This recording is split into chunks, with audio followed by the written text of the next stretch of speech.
उनके संग में अनेक महत मुनि महाराजों ने दीक्षाएं ली और मुनि महाराज बनकर के उन्होंने जब विहार किए तो उन्होंने उस समय पर अनेक मुनि महाराजों के माध्यम से जगह जगह पर धर्म आराधना करने के लिए, उस समय ऐसी सुविधाएं नहीं रहा करती थीं कि ये बड़ी बड़ी सभाएं हों, बड़े बड़े माइक लगें, तो एक मुनि महाराज किसी कोने में उपदेश देते थे, एक मुनि महाराज किसी कोने में उपदेश देते थे, ऐसा भी समय रहता था।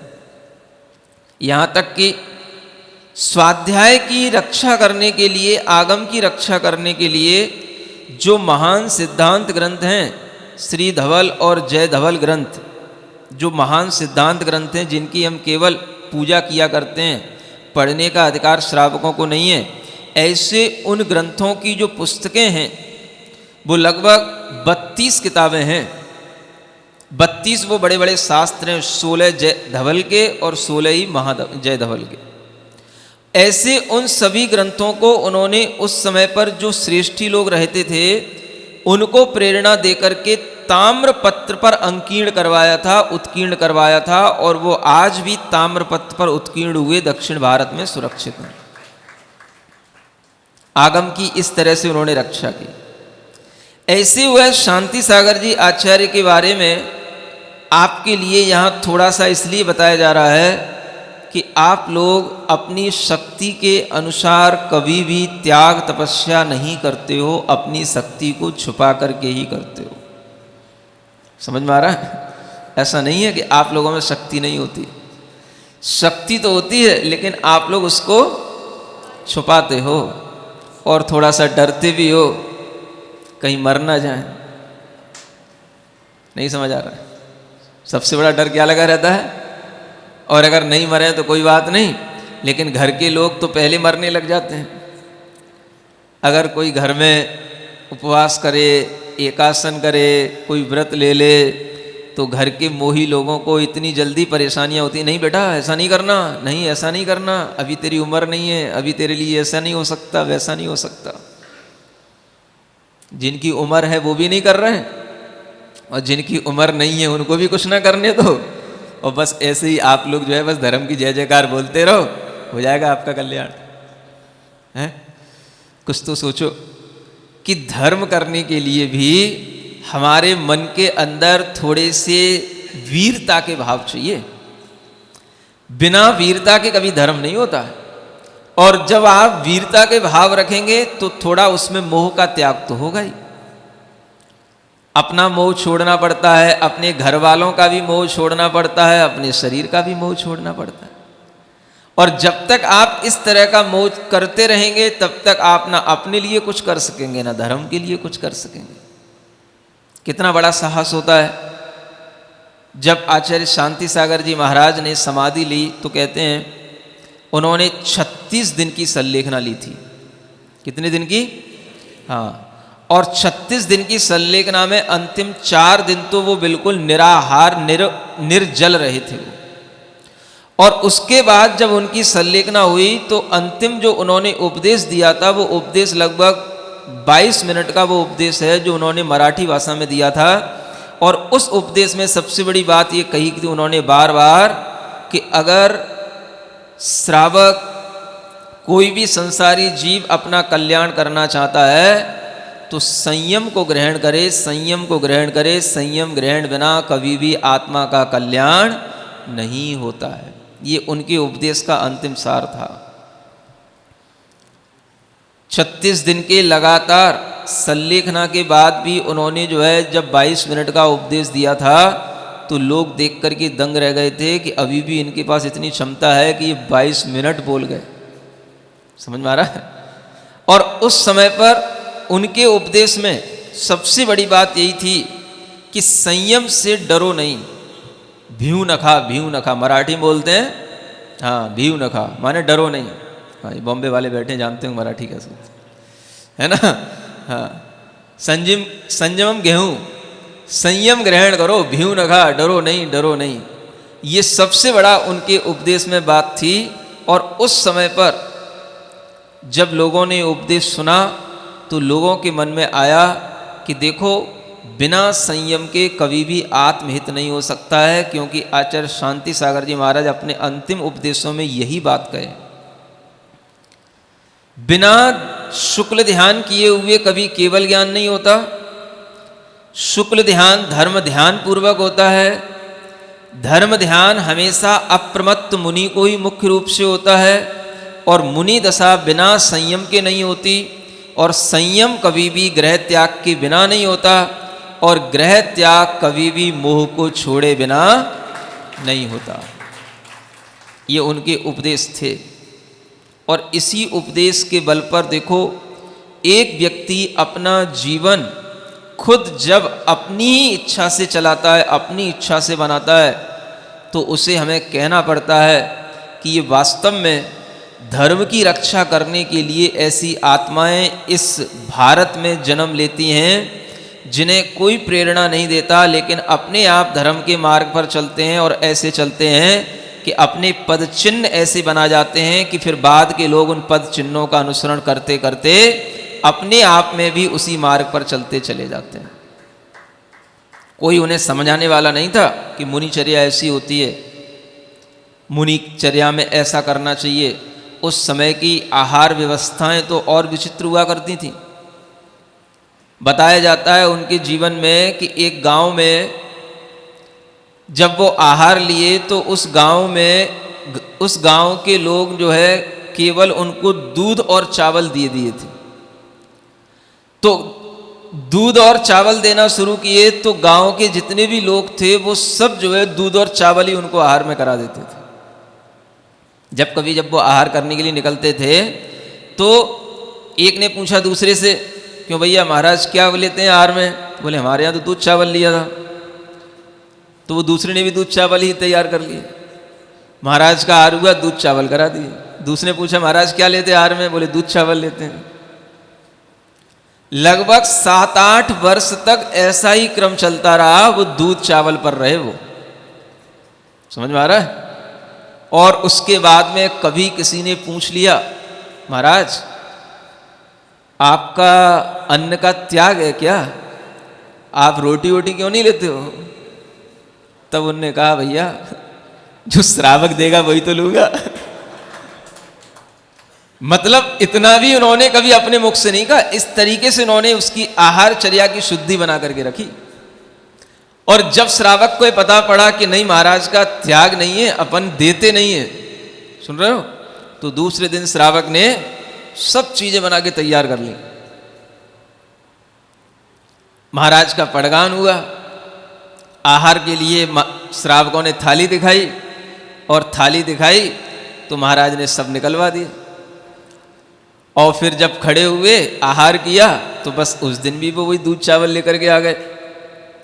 अब फिर लोगों ने पूछा बाद में जाकर के महाराज क्या हो गया? आज तो सब चीजें बनाई थी। बनाई तो थी, पहले ये तो बताओ कि तुम इन चीजों की कुछ मर्यादा भी जानते हो कि नहीं? कुछ ज्ञान भी है कि नहीं कि कैसा आटा होना चाहिए, कैसे मसाले होने चाहिए? बना तो लिया। तब जाकर के लोगों ने वो चीजें सीखी, और उन चीज़ों को सीख करके फिर उन्होंने धीरे धीरे ऐसे आहार बनाना, आहार देना शुरू किया। ये भी उस समय की बात है। समझ में आ रहा है? अज्ञानता तो तब तक बनी रहती है जब तक कि मुनि महाराजों की चर्या का सौभाग्य श्रावकों को नहीं मिलता है। चाहे दक्षिण भारत हो, चाहे उत्तर भारत हो, चाहे दिल्ली हो, चाहे महाभारत हो। समझ में आ रहा है? सब जगह अपने आप तो श्रावक को क्या पड़ी, और अपने आप श्रावक क्या करेगा? ना अपने आप श्रावक को कभी शुद्ध भोजन करने का भाव आता है, ना श्रावक को कोई मर्यादा से भोजन करने का विचार आता है। जब मुनि महाराज होते हैं, मुनि महाराज की चर्या होती है, तभी श्रावक को लगता है कि ऐसी मुनि महाराज की चर्या होती है तो हमको भी कुछ ना कुछ करना चाहिए। समझ में आ रहा है? प्रसन्नता की बात है दिल्ली वालों के लिए कि कम से कम इस रोहिणी के चातुर्मास में भी ऐसे लोग मिले हैं, तैयार हुए हैं, जो अष्टमी को, चतुर्दशी को, या लगातार भी कुछ महीने तक, और किन्हीं ने तो जो है अपने जीवन पर्यंत तक के लिए भी ऐसा नियम ले लिया है कि मैं शुद्ध भोजन ही करूँगा और करूँगी। क्या सुन रहे हो? शुद्ध भोजन का मतलब आरओ के पानी का नहीं है, कुएं के पानी का शुद्ध भोजन अपने लिए हम तैयार करेंगे। ऐसे भी लोग तैयार हैं और कुछ लोग तो 2 प्रतिमा का व्रत लेने के लिए भी तैयार हो रहे हैं। सुन रहे हो? है? पानी तो निकल रहा है धीरे धीरे, गड्ढा खोदने में थोड़ा सा टाइम लग जाता है, पानी बहुत गहरा छुपा हुआ है। पत्थरों के ऊपर से अगर पानी निकले तो पत्थरों को तोड़ने में थोड़ा सा टाइम तो लगता है, लेकिन अगर पत्थरों को तोड़ कर के भी, क्या समझ आ रहा है, पानी निकल जाए और वह पानी अगर निकले तो जितनी मेहनत से पानी निकलता है उतना ही वह पानी मीठा भी कहलाता है। हाँ, मॉडल टाउन वाले भी यहाँ बैठे हैं, सुन रहे हो? लोग कहते हैं चातुर्मास वहाँ नहीं हुआ यहाँ हुआ, ऐसा अभी तक क्यों कहे जा रहे हो? चातुर्मास तो पूरा रोहिणी सेक्टर में और पूरा दिल्ली के यमुना के इस पार का पूरा चातुर्मास का लाभ तो सभी लोग ले ही रहे हैं। रहा तो किसी ना किसी एक ही जगह जाएगा ना। दिल्ली बहुत बड़ी है तो एक कोई ऐसी जगह देखनी पड़ेगी ना जो थोड़ी सी सेंटर में पड़े, जहां से इधर भी रास्ता हो, इधर भी रास्ता हो, इधर भी रास्ता हो, इधर भी रास्ता हो। नहीं समझ आया? अब जब यमुना के इस पार आए तो मॉडल टाउन तो तुरंत आ जाता है यमुना के इस पार, तो थोड़ा सा किनारे पर हो जाता है, फिर रोहिणी फिर अलग रह जाती है। समझ आ रहा है ना? और रोहिणी में भी अगर हम उधर सेक्टर 24 में पहुंच जाते तो वो उधर किनारे पे हो जाता। नहीं समझ आया? तो कुछ ऐसा समझ में आया कि ये थोड़ा प्रशांत विहार जो है कुछ सेंटर में है, इसलिए यहां बैठ करके सब जगह के लोग पूरा आनंद ले रहे हैं। चाहे वो अशोक विहार हो, चाहे ये एवेन्यू हो, चाहे मॉडल टाउन हो, सभी लोग सब जगह से अपने कभी स्वाध्याय में आते हैं, कभी सुबह आहारचर्या में आते हैं, कुछ लोग तो सुबह की क्लास तक में भी आते रहे हैं। वीरेंद्र जैसे लोग जो सामने बैठे हैं सुबह की क्लास में भी आते रहे, कुछ लोग दोपहर की क्लास में ही आते हैं। तो ऐसा सब लोग अपना अपना लाभ तो ले ही रहे हैं जिन्हें लाभ लेना है। समझ में आ रहा है? और देखो 2-4 किलोमीटर की डिस्टेंस दिल्ली जैसी सिटी में कोई मायने ही नहीं रखती। आपकी अपनी दुकान के लिए भी, अपनी फैक्ट्री के लिए भी 4 किलोमीटर जाना पड़ जाता है। बच्चों को आज स्कूल भी 4-4-10 किलोमीटर जाना पड़ जाता है। तो क्या आप ये धर्म की स्कूल में 2-4 किलोमीटर आते जाते हो तो अपने को दूर समझते हो कि हमारा घर नहीं है? ये 4 किलोमीटर भी अगर आप आते जाते हो तो आपको अब तो यही भाव रखना चाहिए कि ये पूरा दिल्ली का ये सेंटर प्लेस पर चातुर्मास हो रहा है, क्योंकि दिल्ली में चातुर्मास केवल, समझ में आ रहा है? हाँ, आचार्य महाराज के आशीर्वाद से इसी स्थान पर यहीं चल रहा है। और आपको क्या चाहिए? अब ये जब चल ही रहा है तो फिर भी मन तो आ ही जाता है, महाराज हमारा मंदिर, हमारा एरिया है, थोड़ा सा आप वहीं रुको, वहीं पे रहो तो और ज़्यादा हम अच्छी सेवा कर पाएंगे, और ज़्यादा वहाँ के लोग, मंदिर के लोग जुड़ जाएंगे। तो ऐसी भावना होते हुए भी अच्छी भावना है, और प्रयास तो यही रहता है कि जहाँ जहाँ के लोग जिस जिस तरह की भावना करते हैं उन सबकी भावनाएं पूर्ण हो, और जिसकी जो भी भावना यहाँ पर लेकर के आए, हम तो ये सोचते हैं कि भगवान कभी कोई भी आदमी उन भावनाओं के खाली हाथ लेकर के ना जाए, पूरा भावनाओं से भर करके जाए। दिक्कत क्या है? अपना धर्म ही है लुटाना। नहीं समझ आ रहा? लूट सके सो लूट लो, धर्म नाम की लूट। लूटने में कहीं कोई कमी नहीं रखो, लेकिन अगर आप लूटने में ये सोचोगे कि भाई 2 किलोमीटर 4 किलोमीटर, तो फिर आपके लिए वो लाभ नहीं मिल पाता जो आप चाहते हो। इसलिए हमेशा ये भाव रखो कि अपन सबके प्रयासों से, आप सब श्रावकों के ही भावनाओं के माध्यम से ये जो आचार्य महाराज ने आशीर्वाद दिया है, उस आशीर्वाद के लाभ में आप ये मत सोचो कि हमारा घर दूर है, हमारा मंदिर दूर मुनि महाराज के लिए तो ये कहना थोड़ा बहुत अच्छा लगता है भाई दूर है, लेकिन आप लोगों के लिए कहना अच्छा नहीं लगता कि दूर है? हाँ, बड़ी बड़ी अच्छी गाड़ियों में घूमने वालों प्लेनों में घूमने वालों, और आप 4 किलोमीटर के लिए दूरियां बताओ, तो फिर जमती नहीं बात। तो आप ये मन में भाव रखो कि इस चातुर्मास का जो सबसे अच्छा कार्य है वह अभी 10 लक्षण धर्म में 10 धर्म की आराधना करना है। और वह 10 धर्म की आराधना हम कैसे अच्छे ढंग से कर सकें। दिन भर आपके लिए वह धर्म की आराधना के कार्यक्रम रहेंगे, और उन धर्म की आराधना के कार्यक्रम में आप जब दिन भर संलग्न होंगे तो आपको पता ही नहीं पड़ेगा कि कितना हमारे लिए कितनी जल्दी दिन शुरू होता है और कहाँ दिन समाप्त हो जाता है। समझ में आ रहा है?